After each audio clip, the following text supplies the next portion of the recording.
Hello people, ఈ topic వచ్చేసి data type అనమాట. నార్మల్గా మనకి ప్రోగ్రామింగ్లో ఒక పర్టికులర్ వేరియబుల్లో ఒక వాల్యూ స్టోర్ చేస్తామని తెలుసు. బట్ ఏ టైప్ ఆఫ్ వేరియబుల్లో ఏ వాల్యూ స్టోర్ చేయాలి అంటే, ఇప్పుడు నార్మల్గా ఇలా స్టోర్ చేస్తాం, కానీ మనం ఏం చేయాలి, ఈ వేరియబుల్ అనేది ఎలాంటి టైప్ ఆఫ్ వాల్యూని స్టోర్ చేయాలి అని డిఫైన్ చేసేది డేటా టైప్ అనమాట.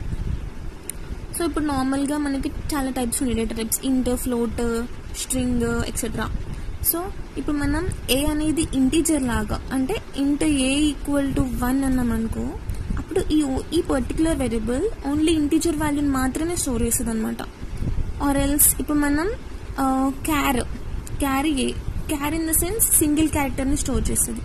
సో క్యార్ ఏలో మనం ఇంటీజర్ స్టోర్ చేయరాదు, ఓన్లీ క్యారెక్టర్ మాత్రమే స్టోర్ చేస్తాం, లైక్ అట్లా.